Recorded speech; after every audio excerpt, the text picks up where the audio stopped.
초반에 뭐 풍선에 다 이제 세팅 들어가시면 거의 뭐 전체 생활로 들어갔을 때는 거의 500 정도 들어가시는 편이고.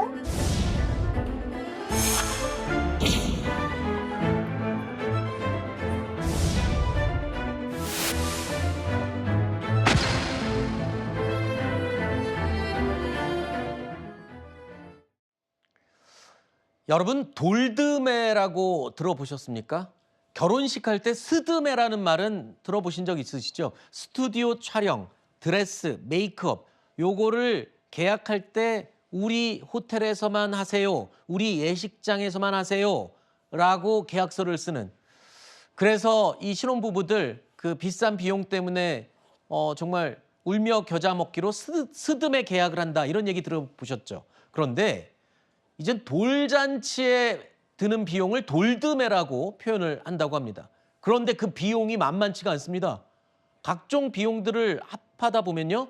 결혼식 스드메 못지않게 든다. 지금 저희가 표로 한 예를 들어서 호텔에서 아이 돌잔치를 하면 1,000만 원이 넘는다고요? 이게 도대체 뭐뭐 하길래 저렇게 돈이 드는 겁니까? 네, 굉장히 고가여서 놀라시는 분들 많을 텐데 일단 10인 식비만 하더라도 180만 원이라고 하고요. 특히 네. 이런 돌잔치에 보시면은 이제 돌상이라고 해서 또 꾸미는 비용들이 있잖아요. 네. 그게 이제 꽃가격이라든가 또 아이와 엄마의 드레스를 대여하고 메이크업 비용까지 포함된다라고 하고요. 나아가서는 사진이라든가 그리고 사회자 비용까지 모두 포함하는 금액이 무려 1,000만 원이 넘는 금액이라고 하는데, 물론 여기는 서울의 한 5성급 호텔이다 보니까 고가의 비용이 드는 곳이라고 예상은 하더라도 하루 있는 돌잔치 비용으로는 좀 고가이다, 이런 이야기가 나오고 있습니다. 네.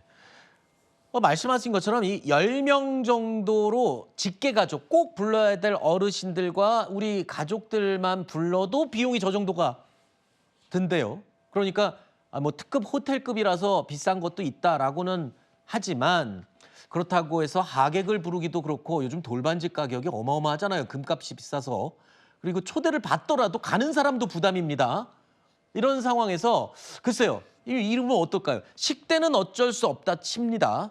하지만 저 같은 경우에 예를 들어 아는 사람이 사진관을 해요.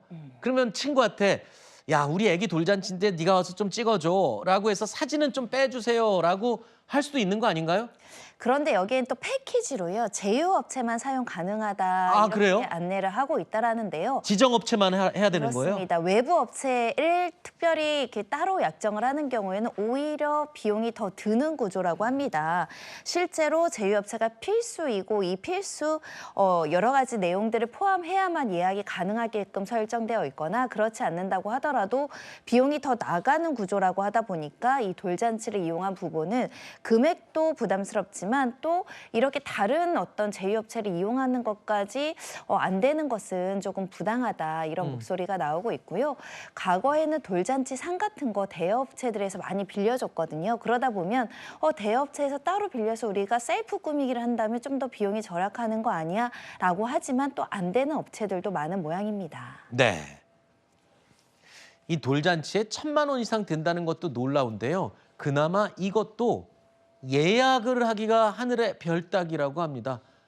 이 돌잔치 앞둔 애기 엄마들 사이에서는 이거 예약하는 게 고시라고 할 정도로 그만큼 당첨 이 기분이 들 정도로 예약하는 게 힘들다고 하네요.